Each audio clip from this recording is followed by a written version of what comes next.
Bloomberg Audio Studios. Podcasts, radio, news. Good morning, I'm Nathan Hager. And I'm Karen Moscow. Here are the stories we're following today. Karen, we begin in Chicago for night 2 of the Democratic National Convention. Taking center stage, former President Barack Obama and former First Lady Michelle Obama. The Chicago natives highlighted Kamala Harris's vision for the country while directing sharp jabs at former President Trump. Former President Obama praised Harris as the party's future. Discouraging conflict, fighting disease, promoting human rights, protecting the planet from climate change, defending freedom, brokering peace. That's what Kamala Harris believes, and so do most Americans. And the former president called Donald Trump a billionaire who has not stopped whining about his problems since he sought the presidency in 2015. There's the childish nicknames, the crazy conspiracy theories, this weird obsession with crowd sizes. Along with Barack Obama, his wife Michelle drew huge applause with a jab at Trump's promise to deliver more, quote, black jobs. Who's going to tell him that the job he's currently seeking might just be one of those black jobs? And along with Michelle and Barack Obama, featured speakers on the night included Vermont Senator Bernie Sanders and Illinois Governor J.B. Pritzker. Well, Nathan, after making a surprise appearance on the first night of the DNC, Vice President Harris was absent last night, but she wasn't too far away. Harris and her running mate Tim Walz were holding a campaign rally in Milwaukee. The Harris campaign's hoping to rebuild the multi-ethnic, multi-generational coalition that elected Obama twice. And in the latest Bloomberg Morning Consult poll, Harris and Trump are in a statistical dead heat in the swing states that will likely decide November's election. The statistical margin of error is plus or minus 1 percentage point across the 7 swing states. Well, meanwhile, Karen, Trump is testing out new messaging for his third presidential campaign. Bloomberg's Ed Baxter has that story. Trump is trying to change his strategy midstream, with the other side talking about unity and about him being a divisive figure participating in culture wars.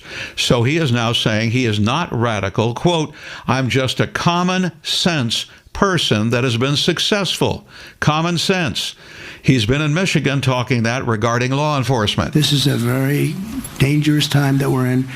It's dangerous in terms of crime and all, but it's very dangerous in terms of a possible World War III. He also says about the party, conservative? Yeah, I guess conservative. It doesn't matter. Ed Baxter, Bloomberg Radio. All right, Ed, thank you.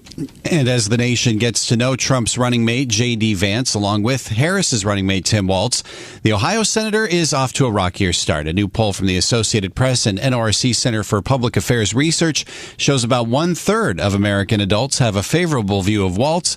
27% have a positive view of Vance. Both are well-liked within their parties, but significantly more adults also have an unfavorable view of Vance than Walz. The poll's margin of error is plus or minus 3.8 percentage points. Walz speaks at the DNC tonight. Well, Nathan, turning to the Middle East now, U.S. Secretary of State Antony Blinken left the region after failing to secure a deal to stop the fighting between Hamas and Israel. Before boarding a plane to Washington, Blinken emphasized an urgent need for a peace deal. Our message is simple, it's clear, and it's urgent. We need to get the ceasefire and hostage agreement over the finish line, and we need to do it now. And Secretary of State Blinken met with Egyptian and Qatari officials before returning home. It marked his 9th trip to the Middle East since the war began last year. Well, staying overseas, Karen, we continue to follow the tragedy off the coast of Sicily. British tech tycoon Mike Lynch is one of 6 people feared dead after a storm sank the luxury yacht they were on earlier this week. Morgan Stanley International Chairman Jonathan Bloomer is also among those missing 6. The Italian Coast Guard says it will continue the search for the sunken wreckage today. Well, turning now to the economy, Nathan, traders are gearing up for a key speech from Fed Chair Jay Powell at Jackson Hole this Friday. Bond traders are currently taking on a record amount of risk, with leveraged positions in Treasury futures sitting at an all-time high. It marks a big bet that the Fed's readying to cut interest rates. Bloomberg chief economist Anna Wong says she expects Powell to deliver a dovish signal on Friday. I think Powell will declare that the balance of risk between the full employment and a price stability mandate is about even now. And we have the economy has completed the process of normalization. And basically, he just, I think it's a green light for rate cuts in the future. Bloomberg chief economist Anna Wong says traders will get further clues on possible cuts later today when the Fed issues minutes of July's policy meeting. Be sure to catch a special edition of Bloomberg Surveillance Live from Jackson Hole. That's Friday starting at 9 a.m. Wall Street time on Bloomberg Radio and Television. The Karen, traders are also closely following Fed speak for more clues on potential rate cuts. Fed Governor Michelle Bowman said she would support decreases if growth in prices slows further. Bowman spoke at the Alaska Bankers Association in Anchorage. She also warned of upside risk from geopolitics and increased housing demand. And turning now to a key ruling in Texas, Nathan. A federal judge has ruled the U.S. Federal Trade Commission cannot enforce its near-total ban on non-compete agreements because the agency lacked the authority to enact the rule. Judge Ada Brown in Dallas said the FTC's rule is unreasonably overbroad. It prevents the agency rule from going into effect in September. The FTC said it's considering a potential appeal. Let's get to some company news now, Karen. Walmart raised as much as $3.7 billion selling its stake in Chinese e-commerce firm JD.com. The company's Hong Kong-listed shares fell as much as 12% on the news. It's a sign Walmart is refining its strategy in China, which continues to face economic headwinds. Well, also on the company news front, Nathan, Netflix shares hit their first record in 3 years, taking out a high that stood since late 2020. It comes after the streaming giant disclosed a more than 150% increase in upfront ad sales commitments compared to 2023. And we got some big news this morning for our listeners in New England, Karen, because Bloomberg 106.1 and 1330 are moving to 92.9 FM. Not this morning, but September 3rd is when you can start listening to Bloomberg Radio in and around Boston on 92.9 FM, your new source for business news from the financial center of New England. Bloomberg Radio coming to 92.9 FM, noon the day after Labor Day. It's time now for a look at some of the other stories making news in New York and around the world. And for that, we're joined by Bloomberg's Michael Barr. Michael, good morning. Good morning, Karen. There were other speakers as well during the second night at the Democratic National Convention. Senator Chuck Schumer of New York agreed with former President Barack Obama and First Lady Michelle Obama that this is not the time to sit back and coast. After his speech, the Senate Majority Leader spoke to ABC. Nobody does it better than Obama, but Michelle came real close. I mean, they were incredible and appealing both to the problems of what a Trump administration would do. On Monday night, New York Representative Alexandria Ocasio-Cortez spoke, calling on Democrats to make history on November 5th. Now that New Jersey Senator Bob Menendez is now out of a job after his conviction on corruption charges, senators have to figure out who will fill his seat on some powerful committees. Senate Democrats will likely use an interim appointee to fill those seats on the Finance, Banking, and Foreign Relations committees when the chamber returns early next month. An emerging short-term option would be to hand the assignments to Democratic Senator-designate George Helmy, who New Jersey Governor Phil Murphy appointed as a temporary replacement through the November general election. An explosion destroyed a Pennsylvania house, killing one person and injuring another. Firefighters in Lackawanna County put the flames out at a home in Jefferson Township. This neighbor felt the blast. I was mowing my backyard and I was headed this direction, and basically just a huge boom. Investigators initially believe a propane leak in the home caused the blast.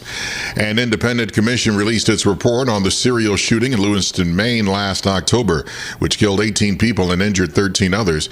Dan Wathen, chairman of the independent commission that investigated the shooting, says Robert Card was solely responsible for the shooting spree, but saying opportunities were missed before the attack.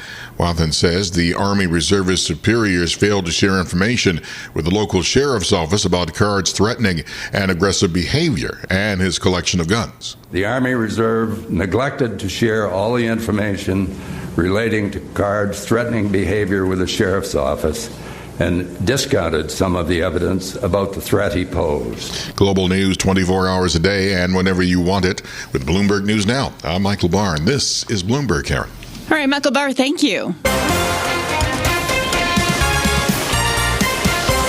It's time now for the Bloomberg Sports Update with John Stashower. John, good morning. Good morning, Karen. With extra innings continuing to begin with a runner at second base. Games don't normally last 12 innings anymore. The Yankees and Guardians did go 12 at the stadium. Longest game played in the majors this season. Cleveland erupted with 6 runs in the 12th. David Fry had a 3-run triple. The Guardians won 9-5. A game that saw 16 different pitchers used. 32 runners were left on base. Juan Soto and Aaron Judge began the night with back-to-back first-inning homers. Soto's 35th this season to tie a career high, number 45 for Judge. The rare night that saw both New York teams play at home at Citi Field. Baltimore led 7-1 in the 5th inning. Mets scored 4 in the 8th. J.D. Martinez had a 3-run homer, but the Orioles won 9-5, and they moved back ahead of the Yankees and into first place in the AL East. Mets fall 2.5 behind Atlanta for the last playoff spot. Braves beat the Phillies 3-1. Atlanta just lost third baseman Austin Riley for the rest of the season. Broken hand. They have signed one-time Yankee Gio Urshela. He just got released in Detroit.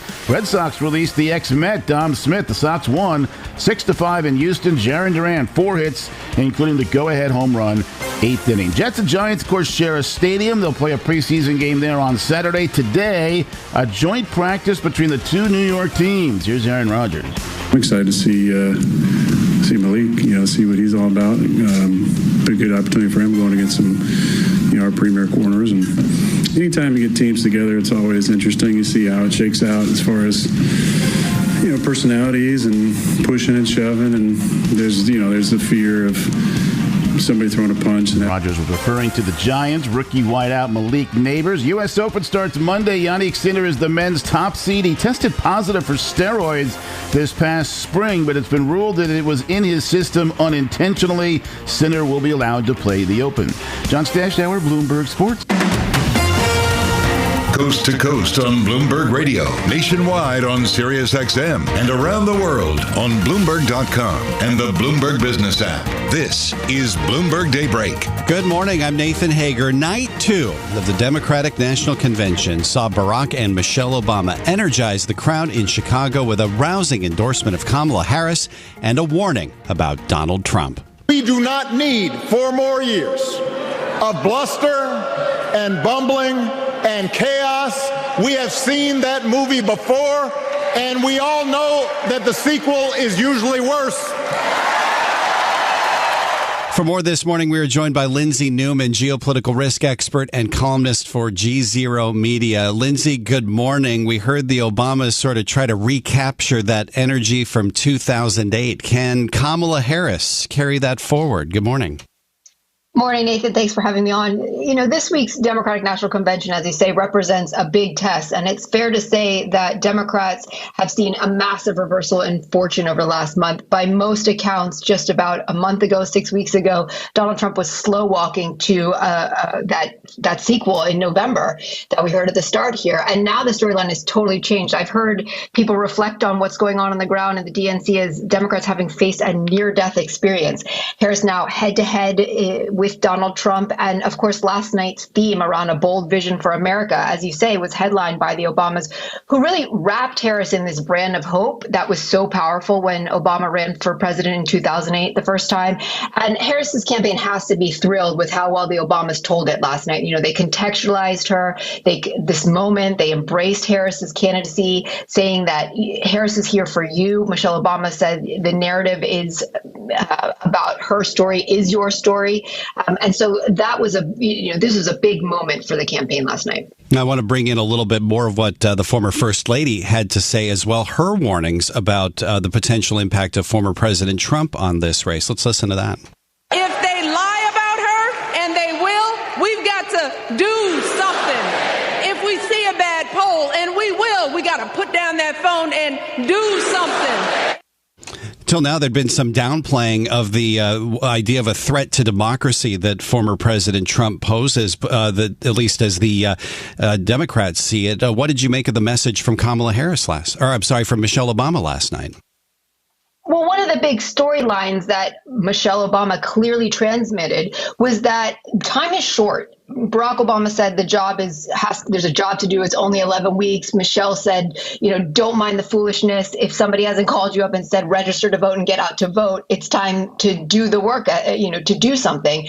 And conventions are typically these sort of electrifying, unifying moments. But how well Harris holds together this party, including around fault line issues that we're seeing along the sidelines, Israel, Gaza, but also really begins this final campaign push. After Labor Day, more eyes will be tuned in. Harris's fairy tale summer may come to an end. Whether it's a fairy tale fall, we'll find out. But she's going to quickly be taking that debate stage against Donald Trump. Voters are going to be seeing her side to side. It's going to become much more focused in on policy and nuts and bolts. Barack Obama tried to sort of head this off by saying in his speech, it's not really about policy or program. It's really more about what we all yearn for, this America, this returning to America that they knew before. But this is the reality of what lies ahead over these next 11 weeks. About 30 seconds left. What do you expect to hear from Tim Walz as he introduces himself to a national audience tonight? Yeah, as you say, tonight is about the fight for our freedoms as the theme. We have Walz and Bill Clinton. We expect to see more of what we've seen from him, the sort of coach campaigner, the man, the guy next door that everybody's sort of excited about and embracing and that comfort zone. And he's going to be a key surrogate for Harris. This is Bloomberg Daybreak Today, your morning brief on the stories making news from Wall Street to Washington and beyond. Look for us on your podcast feed at 6 a.m. Eastern each morning on Apple, Spotify, and anywhere else you get your podcasts. You can also listen live each morning starting at 5 a.m. Wall Street time on Bloomberg 1130 in New York, Bloomberg 99.1 in Washington, Bloomberg 106.1 in Boston, and Bloomberg 960 in San Francisco. Our flagship New York station is also available on your Amazon Alexa devices. Just say, Alexa, play Bloomberg 1130. Plus, listen coast to coast on the Bloomberg Business app, SiriusXM, the iHeartRadio app, and on Bloomberg.com. I'm Nathan Hager. And I'm Karen Moscow. Join us again tomorrow morning for all the news you need to start your day right here on Bloomberg Daybreak.